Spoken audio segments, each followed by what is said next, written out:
How to find हो अब गुप्ता होगा गुप्ता गुप्त में वो गुप्त में गुप्ता में जाऊँगी ना அந்த இன்டெகிரேஷன் எப்படி கண்டுபிடிக்கணும்? ஆமா சார். ஆனா நான் அத ஃபுல்லா பார்க்கல சார்.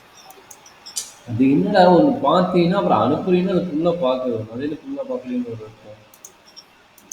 P ஈக்குவல் என்னது? Cot inverse of x. இதிலிருந்து என்ன எழுதலாம்? X equal to cot t எழுதணும். சரிங்களா? அப்ப dt என்ன ஓகே சார். கிடைக்கும்? dt பை dx என்ன கிடைக்கும்? Minus 1 by 1 plus x square. அப்ப dt ஈக்குவல் என்ன கிடைக்குது? Minus 1 by 1 plus x square into dx. இந்த மைனஸ் இங்கே வந்துடும். அப்போ minus dt equal to 1 by 1 plus x square into dx. சரிங்களா? அப்போ நம்மளுக்கு என்ன தராங்க? இந்த 1 by x square into dx ஈக்குவலாக மைனஸ் டிடியும் இதுக்கு பேர் என்ன போட போகிறோம்? இங்கே போட போகிறோம். அப்போ இங்கே இருக்கிறது பார்த்தா யார் என்ன அப்ளை பண்ண போகிறோம்னா எக்ஸ் ஈக்குவல் டு 40 இருக்கிறாங்க இல்லையா, அவங்களே இங்கே அப்ளை பண்ண போகிறோம். அப்படி அப்ளை பண்ண என்ன நடக்குது ஐயில்? அப்போ I equal to integral e power t into 1 minus எக்ஸோட வேல்யூ 40 ப்ளஸ் எக்ஸ் ஸ்கொயரோட வேல்யூ காஸ் ஸ்கொயர் டி. சரிங்களா?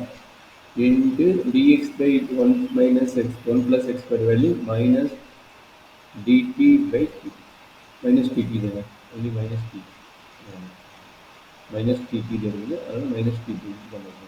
சரிங்களா? சரி இப்போ என்ன பண்ண போகிறோம்? மைனஸ் டிடி வெளியே எடுக்க போகிறோம். மைனஸ் டிடியில் இந்த மைனஸ் சைன் வெளியே எடுக்க போகிறோம். Minus integral e power t பாருங்க இந்த 1 plus cos square t 1 plus cos square t என்ன கிடைக்கும்? கொசிகன் ஸ்கொயர் டின்னு வரும். ஓகேங்களா? 1 பிளஸ் காஸ் ஸ்கொயர் டி என்ன கிடைக்கும்? Cosecant square t minus cot t into டிடின்னு வரும். சரியாப்பா? இதில் பார்த்தீங்கன்னா நம்மளுக்கு ஒரு ஃபார்முலா இருக்குது. என்ன formula? Integral e power x into f of x plus f dash of x into dx ஆகுதுன்னா என்ன ஃபார்முலா அப்படின்னா e power x into f of x plus இதுதான் ஃபார்முலா. சரி இதில் வந்து எது எஃப் ஆஃப் எக்ஸ் எடுப்பீங்க, எது எஃப் டேஸ் ஆஃப் எக்ஸ் எடுப்பீங்க? F of x plus கொசிகன் square t derivative பண்ணினா அப்புறம் டி எஃப் ஆஃப் எடுத்தீங்கன்னா என்ன ஆகும்? 2 into cosecant x into cosecant x into cot x minus என்ன வரும்? அது இது எடுக்க முடியும். இந்த மைனஸ் இது எடுத்துக்கிட்டா நமக்கு கிடைக்கும். அப்போ f of t equal to minus cot t கிடைக்கும். அது எஃப் டேஸ் ஆஃப் டி என்ன கிடைக்கும்? F dash of t equal to minus of cot டியோட derivative minus cosecant square t. சரிங்களா? செக் பண்ணுங்க. டெரிவேட்டிவ் ஃபார்முலா தெரிஞ்சால் நமக்கு தெரியும். மைனஸ் மைனஸ் ப்ளஸ் அப்போ என்ன கிடைக்குது? Cosecant square t. சரிங்களா? அப்போ நம்மளுடைய எஃப் ஆஃப் எக்ஸோட வேல்யூ என்ன? மைனஸ் 40. அப்போ நம்மளோட ரிசல்ட் என்ன ஆகுது? I equal to minus of minus e power t 40 plus minus minus என்னாச்சு? ப்ளஸ்ன்னு ஆயிடுச்சு.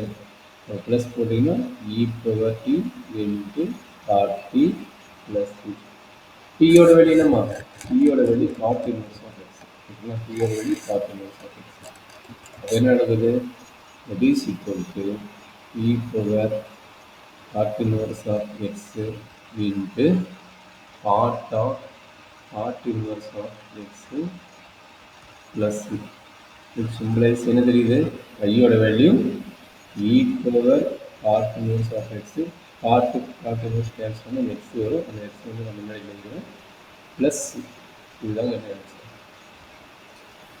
ப்ராப்ளம் ட்ரை பண்ணி போது நம்மளுக்கு இம்பார்ட்டன். இது மாதிரி டெக்ஸ்ட் வச்சு நல்லா கேட்பாங்க. நம்மளுக்கு ஃபார்மாக தெரிஞ்சால் போதும், நம்ம பிறகு கொஞ்சம் ரெடி பண்ணால் நம்மளுக்கு ஆன்சர் கிடைக்கும். சரிங்களா?